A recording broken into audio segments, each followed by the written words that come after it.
Alvin Kamara's suspension has come down. Roger Goodell and the brain trust at the NFL have dropped the suspension. It is 3 games. About a week or so ago, I said it was going to be 2 games. I said no way. It was more than 4. And I said 6 was absolutely insane. It looks like it was bang right in the middle. It was 3. Now, when it first came down, I thought, well, Alvin got 3. Maybe he'll appeal and it'll turn into 1. But then I thought he met with Goodell before the suspension came down, which I think was the appeal. I think when Kamara met with Goodell, I think Goodell basically said, I'm going to give you 3. I'll give you 3. Don't appeal it. Let's not continue this, and we'll be done. So I don't expect Alvin to appeal it. I don't expect any problem with this. As far as the Saints, I think this is a non-factor. If anything, it gives Alvin a couple games off. It saves his legs a little bit. I think the Saints' schedule is easy enough that we don't really, it's not a game-breaking situation. We just signed Kareem Hunt. So, with Kareem Hunt and, Jamal Williams and the rookie, I think we have plenty of backfield help. So I would say this is a non-factor Saints-wise. I think it was a good number from the NFL. I think it's heavy enough without being ridiculous. So let's see what with Schefter and this other young man, Field Yates, isn't that his name? What did they say?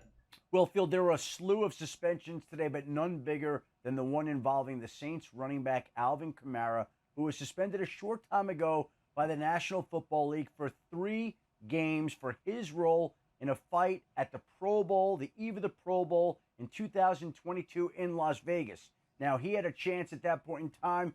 He essentially helped injure one man on the eve of the Pro Bowl. He faced a felony charge, but accepted a plea deal that reduced his charge to breach of peace, which is a misdemeanor. Earlier this week, Alvin Kamara met with the NFL Commissioner, Roger Goodell, to explain his side of the case. And then earlier today, he met with members of the media to apologize for his role in the incident, saying that he embarrassed his city. Yeah, I mean, I don't have to explain this to you, but when he met with Goodell, I'm sure they laid all this out. Like, all right, you're going to apologize to the media. You're going to say this, this, and this. You're going to do this, this, and this. We're going to give you 3, and then we're going to put this behind us.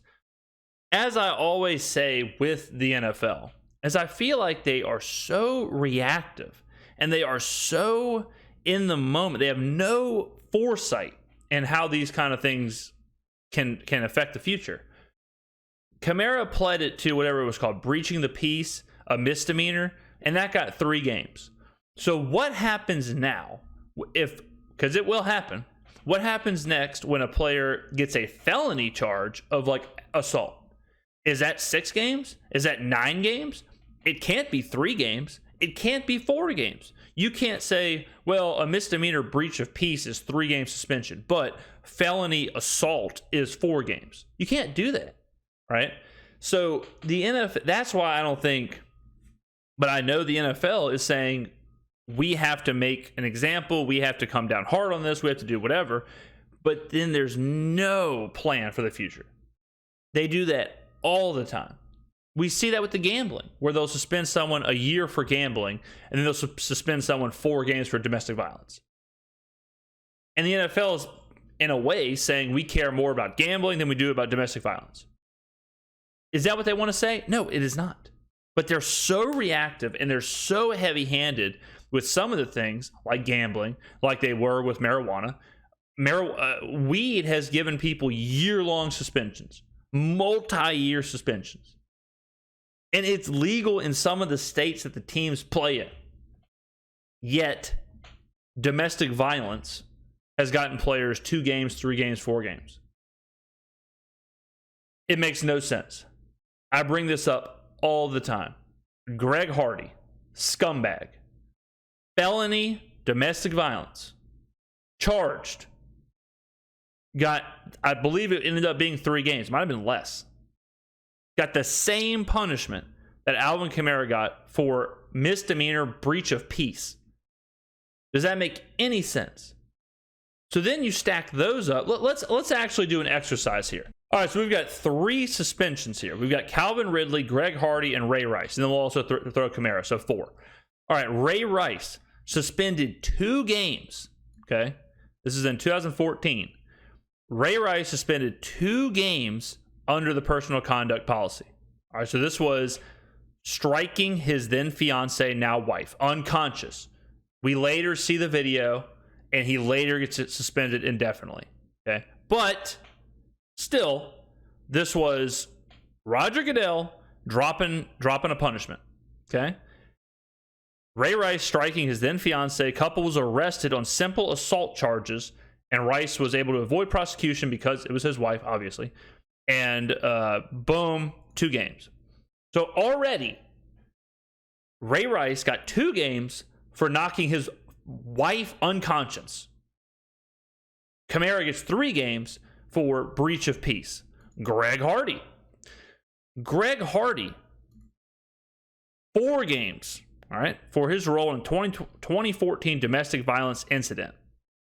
I'm trying to get down to the actual charge here. Hardy's suspension came following a 2-month investigation.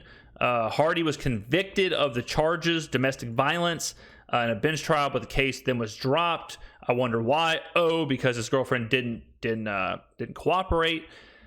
Okay. So charged, convicted, however you want to say it, of domestic violence. Greg Hardy gets 4 games.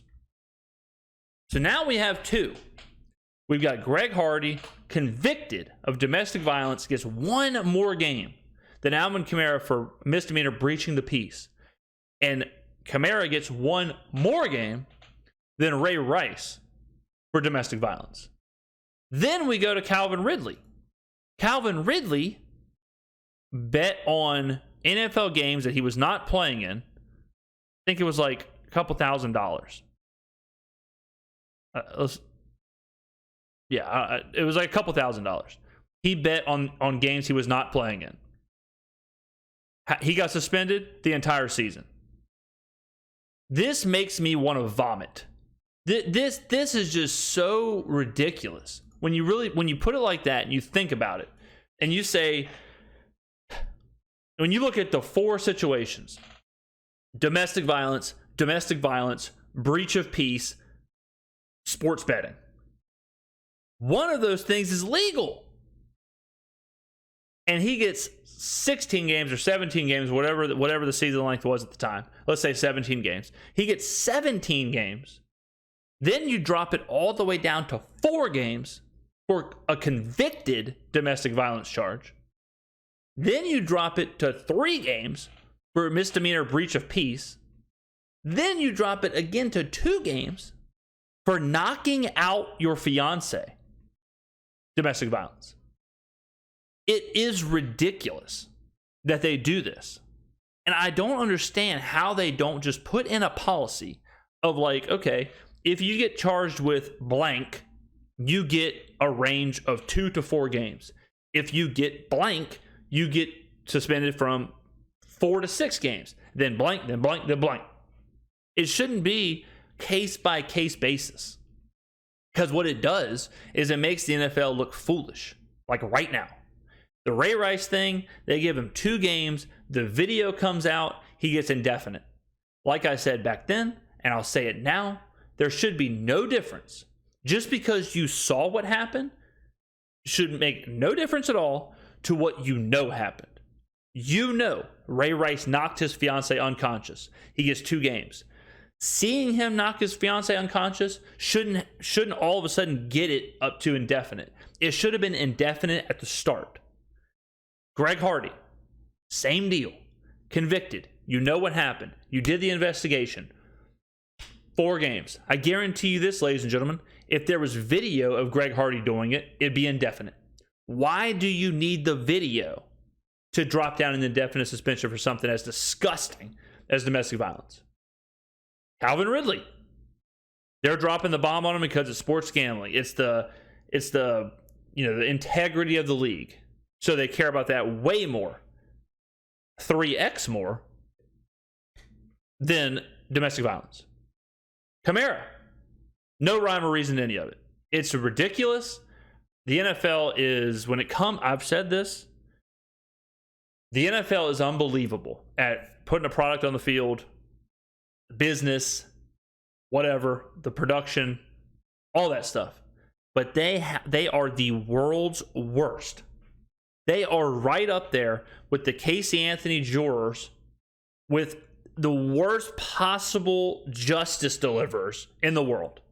The NFL is just shooting blind. They're just saying, they're just throwing stuff out there. They're just, misdemeanor, breach of peace, spin the wheel. Oh, it lands on 3 games. 3 game suspension. Oh, you knocked out your fiance? Let me spin the wheel. Two games. Bam.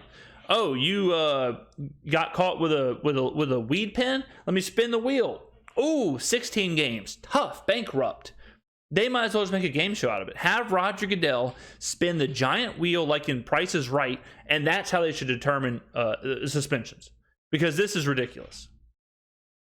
His organization, his family, himself, and he regretted his role in that fight. Now, Chris Lamons, a player who played for the Chiefs, signed recently with the Colts, he also was suspended 3 games, but Alvin Kamara will miss the opening game against the Tennessee Titans. He's eligible to return in Week 4 against the Tampa Bay Buccaneers, and this matter that has stood out there since the Pro Bowl.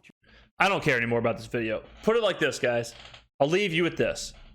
Let me know in the comments what you think about this. Let me know what you think about the whole thing. We're on a bit of a tirade here. I got a little heated. Let me know in the comments. Bottom line is, the NFL suspended Alvin Kamara more for this incident than they suspended Ray Rice for knocking his fiance out unconscious. Thank you for watching the video. I appreciate it. I will see you in the next one.